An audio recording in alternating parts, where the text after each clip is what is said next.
ಎಲ್ಲರಿಗೂ ಗಾನವಿ ಮೀಡಿಯಾದಿಂದ ಶರಣಾರ್ಥಿಗಳು. ಈ ದಿನ ನಿಮ್ಮ ನಡುವೆ ಸಾಧಕರು ಈ ಮಾಲಿಕೆಯಲ್ಲಿ ಸಾಗರ ತಾಲೂಕಿನ ಶ್ರೀಮತಿ MC ಕೋಮಲಾ ಇವರ ಬಗ್ಗೆ ಪರಿಚಯಿಸುತ್ತಿದ್ದೇವೆ. ಯಾವಾಗಲೂ ಪ್ರಚಾರವನ್ನು ಬಯಸದೆ ಎಲೆಮರೆಯ ಕಾಯಿಯಂತೆ ಇದ್ದು ತಮ್ಮ ಸಾಧನೆಯಲ್ಲಿ ಮುಳುಗಿದ MC ಕೋಮಲಾ. ಶ್ರೀಮತಿ MC ಕೋಮಲಾ ಇವರು 14/10/1949 ಸಾಗರ ತಾಲೂಕಿನ ಪುಟ್ಟಹಳ್ಳಿ ಮಿಟ್ಲಿಕೊಪ್ಪದಲ್ಲಿ ಜನಿಸಿದರು. ತಂದೆ ಚನ್ನಬಸಪ್ಪ ಗೌಡರು, ತಾಯಿ ಶಿವಶರಣೆ ವೀರಮ್ಮ.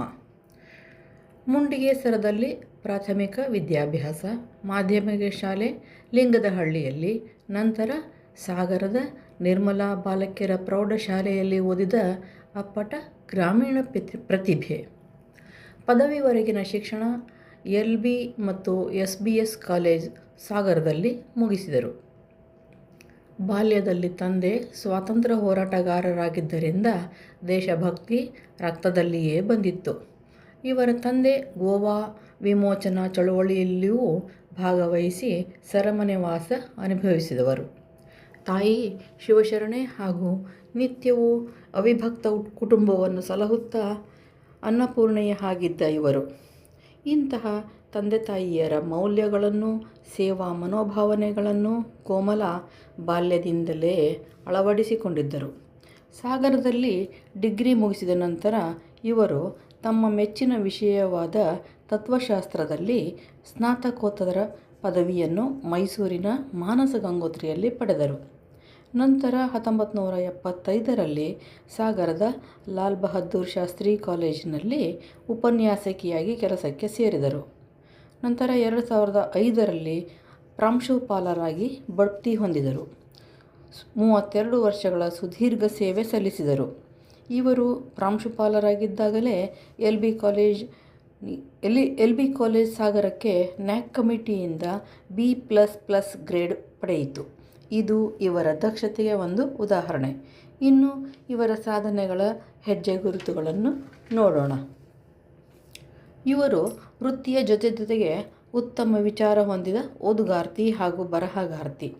ಶರಣ ಸಾಹಿತ್ಯದ ಬಗ್ಗೆ ಹಾಗೂ ವೀರಶೈವ ಸಿದ್ಧಾಂತ ಶಿಖಾಮಣಿಯನ್ನು ಆಳವಾಗಿ ಅಧ್ಯಯನ ಮಾಡಿ ಅನೇಕ ಉಪನ್ಯಾಸಗಳನ್ನು ನೀಡಿರುತ್ತಾರೆ. ಆಕಾಶವಾಣಿಯ ವಚನ ವಿಹಾರ ಕಾರ್ಯಕ್ರಮದಲ್ಲಿ ಭಾಗವಹಿಸಿ ನಿರಂತರ ಚಿಂತನಶೀಲ ವಚನಸಾರವನ್ನು ಹಂಚುತ್ತಿದ್ದಾರೆ. ಲೇಖನಗಳು: ಇವರು ಶ್ರೀಸಾಮಾನ್ಯನಿಗೊಂದು ಭಗವದ್ಗೀತೆ ಎಂಬ ಪುಸ್ತಕವನ್ನು ಬರೆದಿದ್ದಾರೆ. ನಮ್ಮ ಮೇಷ್ಟ್ರು ಎಂಬ ಲೇಖನ ಕಸ್ತೂರಿ ಮಾಸಿಕದಲ್ಲಿ, ಶಿಶುನಾಳ ಶರೀಫರ ಬಗ್ಗೆ ಸಂಯುಕ್ತ ಕರ್ನಾಟಕದಲ್ಲಿ, ಭಗವದ್ಗೀತೆಯಲ್ಲಿ ಕರ್ಮ ಸಿದ್ಧಾಂತ ರೀಡರ್ಸ್ ಡೈಜೆಸ್ಟ್ನಲ್ಲಿ ಬರೆದ ಲೇಖನಗಳು, ಗಂಗಾ ನದಿಯ ಬಗ್ಗೆ ರೀಡರ್ಸ್ ಡೈಜೆಸ್ಟ್ನಲ್ಲಿ ಹಾಗೂ ಕರ್ಮಯೋಗದ ಬಗ್ಗೆ ಕಸ್ತೂರಿ ಮಾಸಿಕದಲ್ಲಿ ಲೇಖನ ಬರೆದಿದ್ದಾರೆ. ಕರ್ನಾಟಕ ಸಾಹಿತ್ಯಕ್ಕೆ ಶರಣ ಹಾಗೂ ಸೂಫಿ ಸಂತರ ಕೊಡುಗೆಗಳು ಎಂಬ ಬಗ್ಗೆ ಲೇಖನ ಕರ್ನಾಟಕ ದರ್ಶನ ಪರಿಷತ್ನವರ ಪ್ರಕಾಶನದಲ್ಲಿ ಪ್ರಕಾಶಗೊಂಡಿದೆ. ಇವರು ನೀಡಿದ ಉಪನ್ಯಾಸಗಳು: DVಜಿಯವರ ಬರವಣಿಗೆ ಇವರ ಅತ್ಯಂತ ಇಷ್ಟದ ಸಾಹಿತ್ಯ. DVಜಿಯವರ ಜೀವನ, ಧರ್ಮ, ಯೋಗದ ಬಗ್ಗೆ ಸಾಗರದ ಪುರಸಭೆಯಲ್ಲಿ ಉಪನ್ಯಾಸ.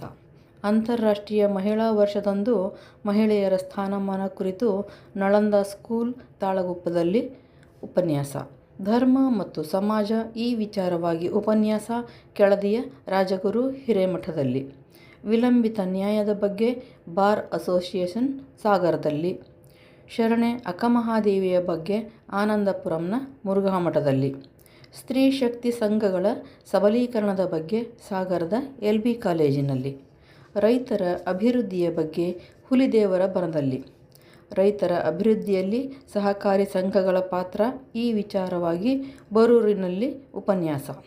ರಾಷ್ಟ್ರೀಯ ಸೇವಾ ಯೋಜನೆ ಬಗ್ಗೆ ಬೆಳ್ಳೆಣ್ಣೆ ಊರಿನಲ್ಲಿ ಮತ್ತು ಸುಳ್ಳಳ್ಳಿಯಲ್ಲಿ ಉಪನ್ಯಾಸ. ಸ್ವಾಯತ್ತತೆ ಮತ್ತು ಕಾಲೇಜ್ ಈ ವಿಚಾರವಾಗಿ ಹರಿಹರದಲ್ಲಿ ಉಪನ್ಯಾಸ.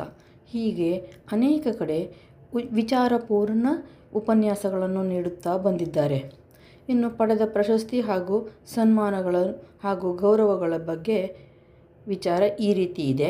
ವೀರಶೈವ ಸಮಾಜ ಸಾಗರ ಮತ್ತು ಮಹಿಳಾ ಸಮಾಜ ಸಾಗರ ಬಾರ್ ಅಸೋಸಿಯೇಷನ್ ಸಾಗರ, ಲಯನ್ಸ್ ಕ್ಲಬ್ ಸಾಗರ, ರೋಟರಿ ಕ್ಲಬ್ ಸಾಗರ, ವೀರಶೈವ ನೌಕರರ ಸಂಘ ಸಾಗರ, ವೀರಶೈವ ಯುವ ವೇದಿಕೆ ಸಾಗರ, MICE ಸಂಸ್ಥೆ ಸಾಗರ, ಕೂಡ್ಲಿಮಠ ತಾಳಗುಪ್ಪ, ಜಡೇಮಠ ಸೊರಬ ಇವರೆಲ್ಲರೂ ಇವರನ್ನು ಕರೆದು ಸನ್ಮಾನ ಮಾಡಿ ಗೌರವಿಸಿದ್ದಾರೆ.